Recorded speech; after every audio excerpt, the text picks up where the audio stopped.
really a pleasure to invite a Concord Rotarian and now frequent guest of our club and speaker for the month, for the day. For the month? And, yeah. Sorry. Sitting here at breakfast, I think you have enough information for a month just to talk about your experiences working with athletes and understanding their mindset. So, the title is How to Leave the Winter Blues with a Swagger. Lucy Morris is a veteran, Coast Guard as I remember. Yes, yes. And owner of New England School of Archery and Supplies. To be a top-level athlete, you need to do more than just shoot arrows.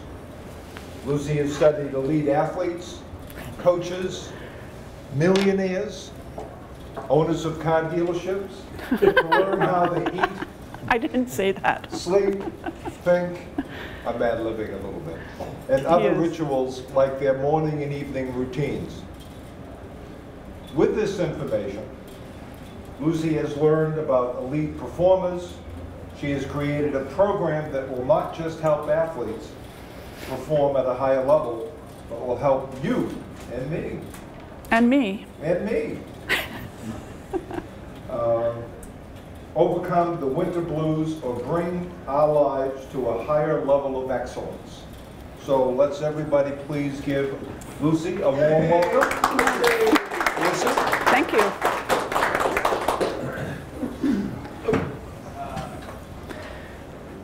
Wow, what a warm and friendly group.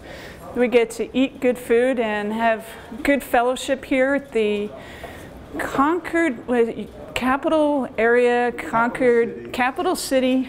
Sunshine. Sunshine. No, sunrise. Sunrise. Capital city, sunrise, amazing, awesome Rotary Club. I like sunshine. Well, you guys bring sunshine into my life when I come here in the morning. It's a great way to get your day started. Well, what I want to talk to you guys about is how to get rid of the winter blues with a swagger. Now, the problem is, did you guys notice there's no snow outside? Yes. What happened? It got warm. It wasn't supposed to get warm in March, or at least the second day of March. We were supposed to have like the wind and the snow, but now everybody's like happy and walking around with t-shirts on and shorts and just skipping. So I decided I'm going to kind of change the title just a little bit to How to Run Your Life Like an Elite Athlete, which also requires some change. And change may be easy or may be tough. Now, who here has ever had a New Year's resolution? How many people have kept it within a week? Well, very good. I won't ask any longer, like 2 weeks, 3 weeks. But when you want to make a change, it can be challenging. And right now, with it being March, and we've just had winter, in which everybody has eaten really good food. Well, here the food was delicious. Thank you guys for breakfast. But most of the food we eat are comfort food. And why do we eat comfort food? Because we have to gain weight in the winter so we can stay warm. There is a reason to this. But the after effect of that is we all tend to feel kind of sloggy. Sloggy a word? I know, I kind of like it. We feel kind of sluggish. We don't feel like getting off the couch to do anything. And so it's harder to get motivated to actually do anything. So I'd almost say it's almost impossible to make a change. Do you guys agree with that? Well, I'm going to challenge you. I'm going to challenge this group because you guys are amazing. I've gotten to know you the last couple of meetings. Is you have to decide that you want to change, decide that you have a goal, a desire, something to run towards. When you have something to run towards, it will get you up out of bed earlier in the morning. It'll get you off the couch when all you feel like doing is taking the remote control and going click, click, click with the TV. I mean, it used to be back in the day, we'd get up and actually turn the channel. Now we can't even get that type of exercise. Well, what I've done is I created a program, and it's to help people get from where you are to where you want to go, whatever that is. If you want to lose a little bit of weight, if you want to bring your life to a new level of excellence, whether it be in work or have a better relationship with your family. And I did this by studying elite archers, elite coaches, and millionaires to see how they run their lives and to see how we could apply that to our lives. They do run their lives a little bit differently than most of us, but there's something that is very similar to their lives and our lives: stress and performance. How many people here have had to work under stress and still perform at a high level and to keep going? Yes. Same with elite athletes, but elite athletes are trained to perform highly and very well under stress, and how to have their bodies recover as well. Well, what I'm going to show you is the basic strategies, a program to launch you to the next level of your life, whatever that is. We'll start with a target, because you always got to be on target for your goal. And the target always starts clean. There's nothing there, there's no holes.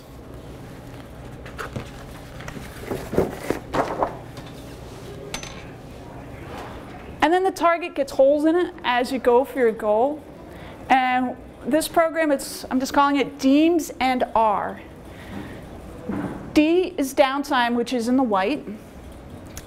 Eating, E is eating. And then E is exercise.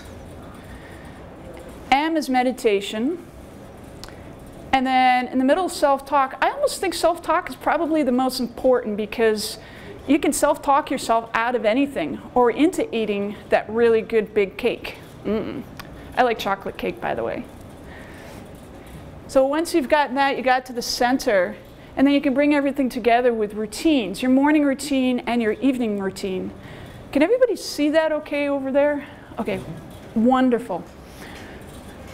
So we'll start with D, downtime. In our culture, we are trained to go, go, go, go till you drop. Who's experienced that? Oh yeah. Well, an elite athlete, what they're trained is they're trained to go, but then they actually have time after their season to do nothing. They can take, they probably take like a month or two off to recover and then get back in the game.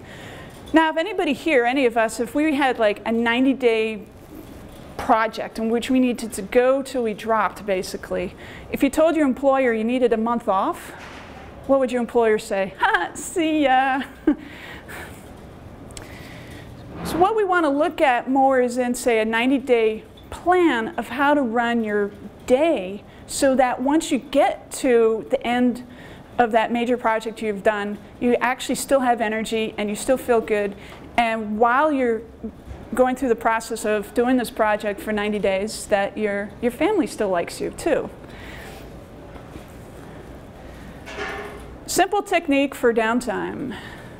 How many people do a lot of sitting? Oh, everybody, come on. We get in the car and we drive. We sit at our computer. Or maybe, you know, nice posture. We sit on the couch and watch TV. Now we just watch it on Netflix, which is really cool.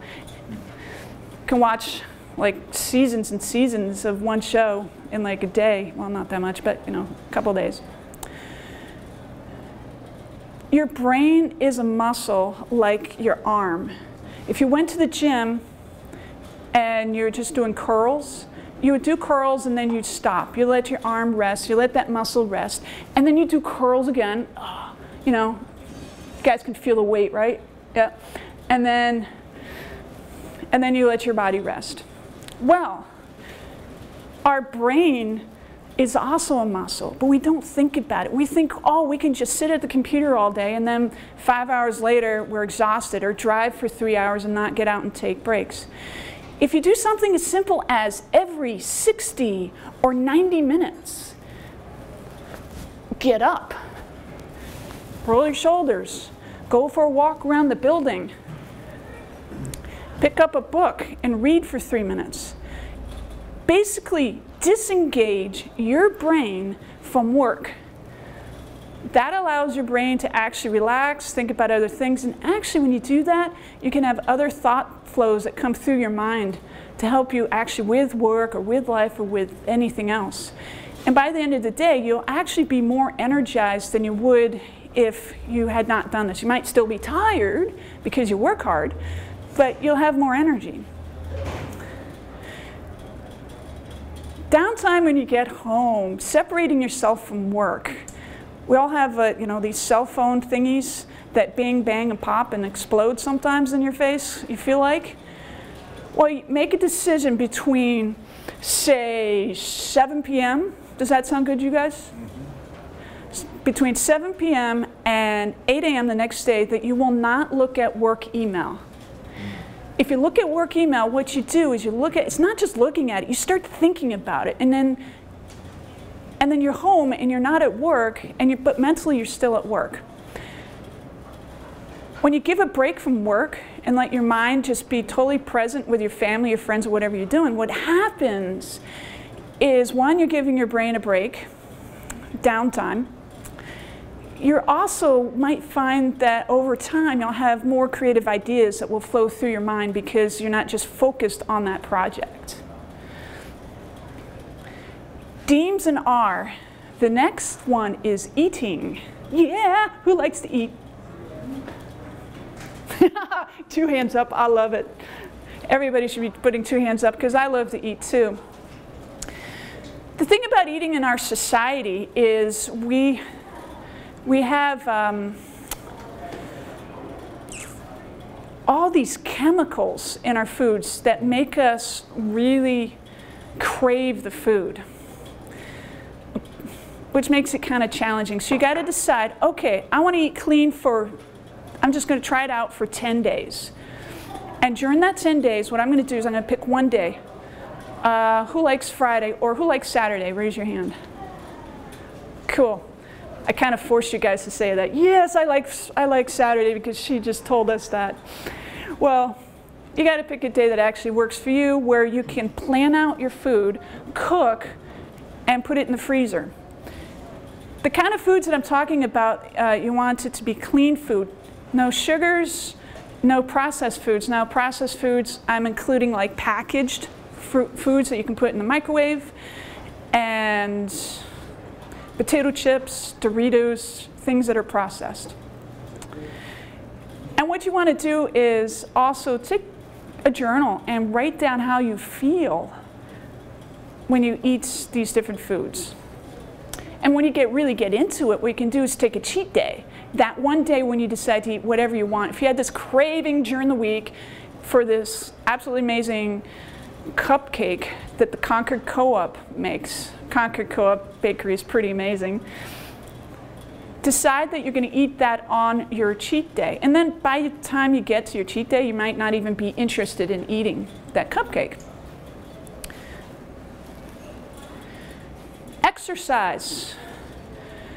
If you don't use it, you lose it.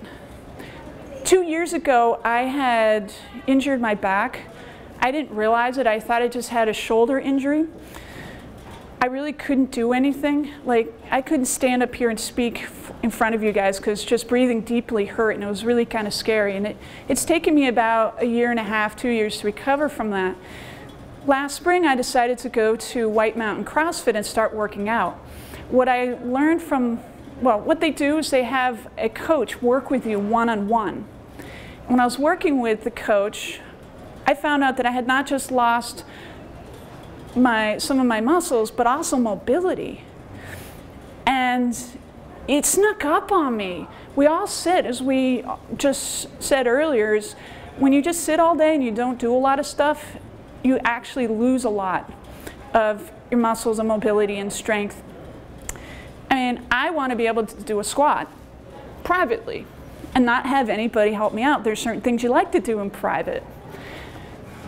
If you're not exercising much, and of course you want to talk to your physician, decide to go for like a 10 or 15-minute walk during the day. And while you go for a walk, think about 10 things that you're grateful for. And that also brings your mind to be in the moment. Self-talk is the next letter.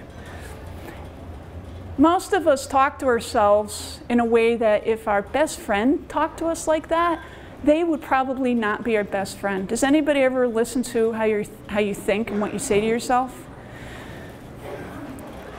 Well, what you think about is actually the direction you end up going in, and emotionally that's how you start feeling. So if you decide to, well, okay, somebody's just upset me, I'm going to decide to think about something different, and then that moves your focus to that other thing. So you can actually get more productive at work. Say if someone upsets you, okay, let that upsetness go, think about it, whatever, do that for 90 seconds, and then refocus on the tasks that you need to do, or on that goal or dream that you have. You could do, I challenge you. You guys want a challenge? Yeah, woo, I love it. A 30-day challenge that you're gonna self-talk to yourself nicely. And if you find yourself beating yourself up, you have to start over.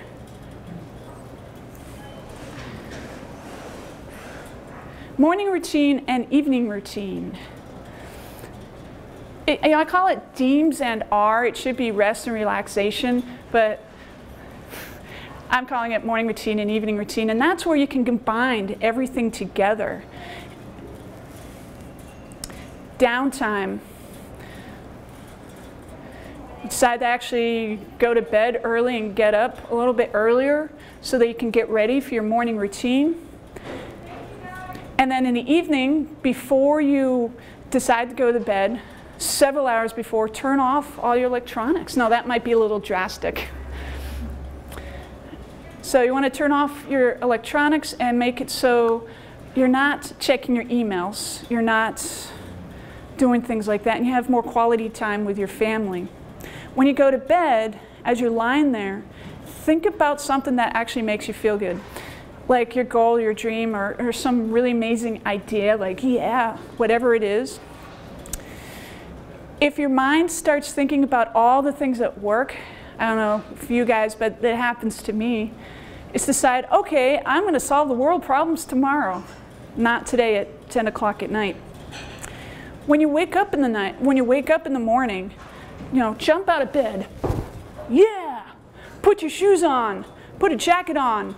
Put some clothes on first. Walk outside and go for a brisk 15 to 20 walk. And think about either all the things that you feel grateful for, or like 10 or 20 things. Or as you walk around, go, wow, look at the sun, it's just coming up. The birds are singing. Woo! Come back, come home, sit down for 20 minutes, shut the door, have a really nice seat where you can sit in. Oh, put a timer on so if you do fall asleep. All right, I didn't break those. Put a timer on for 20 minutes or 15 minutes, so if you do end up falling asleep, you're not late for work. Well, as you're meditating, you want to sit there and just let the world go through your mind. Oh, you know what? I left out meditation. Sneaky. I'm going to talk about meditation real quick. The benefits of meditation is it allows you to be more calm, drops stress levels go down, and they also say that your blood pressure can go down, and there's other really good benefits.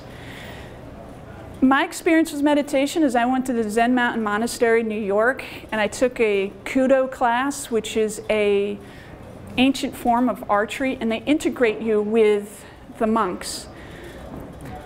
Okay, Zen, I don't know if anyone knows Zen meditation, but you sit still for 2 hours before breakfast. Seriously, I'm an American, how do you sit still? What I found after the 2 hours was everybody had energy, even myself. And the way they teach you to meditate is really basic. You let whatever thoughts go through your mind and don't attach to it. Let any sounds just go right through your mind. And it allows your brain to have that break. Elite athletes, at least archers that I know of, they have put things in their head so that they can monitor their brain waves. And what they have found is elite archers, when they're competing, will be actually at the state of meditation. So you pull all that together and you create a morning routine and an evening routine, and you can completely empower and re-energize your life and not feel as groggy throughout the day. My program, I'm offering a complimentary free 25-minute session in which we can identify an area that you're stuck in, create a plan, and help you get energized. And you guys, again, are just absolutely wonderful group. Do we have time for a couple of questions? Absolutely. Okay. Do you have a couple more minutes to finish your thoughts, and then we'll take some questions? I'm ready. Okay. Questions? Well, what's the most, I'll ask you. He's standing up to ask me questions. Well, that's for, you've talked to a lot of athletes. You and I have chatted a couple times at breakfast here. What do you see as the difference? You have theoretically two people of equal ability, similar backgrounds, equal skills, both are just same amount of flexibility, you know, just physically they're the same, but one excels and one is average. Why? I think this will go back to what we were talking about earlier at breakfast, and I'm going to abbreviate your question a little bit. Is you have two people that are, say, are elite. I'll just give archers as an example. Skill-wise, they're pretty much equal. One scores less than the other. Why would that happen? I mean, one is just bombing it. The one that's doing really well probably has a mental game that is much better than the one that's not succeeding. That one who's not succeeding may be letting things get to them. They may be watching the other archer, or they're watching their target and thinking about where their arrows are and feeling competitive about it. So it's a mental game, and the elite archers that do and are really successful understand how to use their mind. Any other cool questions? Jack? Where do you run everything out of? Your facility, or you're renting, or where do you run the program? That comes from a real estate agent. That's a surprise. And do you need a facility? Wise guys. I know. Good point. It's got a point on it. The question is where I run my programs. So you're saying the archery programs or the... My archery programs, I do teach through different towns. I teach here locally through the Bow Park and Rec, and also the Concord Adult Education Program. I also offer private lessons in which there's, I do rent from the Concord Park and Rec, and also teach in people's backyards as the weather gets a little bit better. And I've combined this program that I've created with archery, so you can take as, say, an archer or a new person to archery and really bring your game to a new level. And also, you know, always sort of looking for a place to bring archery to. Yes? I was driving on the heights last weekend and saw a person in his driveway shooting at a target down a congested building area. Can you do trade like that? Have you heard about the arrow deflecting and going haywire? The question is, and I'm just saying that because I have a mic right here and it's not really maybe picking it up. The question is it safe to just do backyard shooting? Where would the arrows go? If that arrow right here were to hit right here, the arrow would actually fly way up and over. So there's different things you can do. One, you want to make sure that there's an area behind where you're shooting. That's, you know, it's called safety zone, and there's particular distances that you can refer to, sanctioned by USA Archery, what they recommend, and also distance on either side. I've actually had someone like decide that they want to just stand by the target over there, a parent, okay, the scenario, I have a line of targets, say by the camera right there, and then a group of students right here, and a parent, we're not shooting, and a parent just decides, and this is outside, they walk up and they want to videotape from over there, and they think they're safe. I'm like, I mean, we're not shooting, but I'm like, okay, do I have to remind you that parents and all those that are not shooting must be at least this amount back there by that cone, please? And then they shyly, wander off, and I never see them again. Just going to ask Lucy, how long have you been involved with archery, and what piqued your interest initially? I've been involved with archery about 8 years, I believe. I have a friend of mine, Marcia Wyman, who at that time owned New England School of Archery, and she had got archery going all over New England and got a lot of instructors going through camps. And she was a friend of mine through Toastmasters. And occasionally she would ask me if I'd like to come and take a lesson. And I was always booked on Sundays. And I said, I just wasn't available. And then my availability opened up at a point when she asked me if I'd like to take an archery class. And then a month later, she asked me if I would like to be an instructor. I said no. But the idea of talking in front of people and shooting arrows just terrified me. So I took her level 1 and level 2 class, and I passed it. And then she asked me if I would like to get my level 3 or level 4. They called it something else at that point. They were doing a transitional thing, and it was not too long after that, maybe about a year later. I'm like, really? And it was a program at the Olympic Training Center, and I went out, I said, okay. So I went out to the Olympic Training Center, and I did my level 3 and my level 4 in this condensed week program, which was unbelievably, insanely intense and amazing with the Olympic coach and these high-level coaches. I felt like a total newbie. At that time, I did not pass for the level 4, the practical. The practical is we actually sit and we talk with the Olympic coach, and he asks you all these questions about the form. And the form, you have to answer them correctly and show the form right.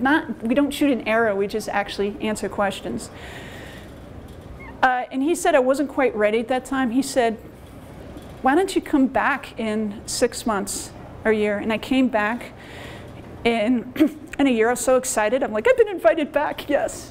He just wanted me to test again, so I came back a year later, and I passed it, and I had opportunity to meet more people and be around high-level athletes.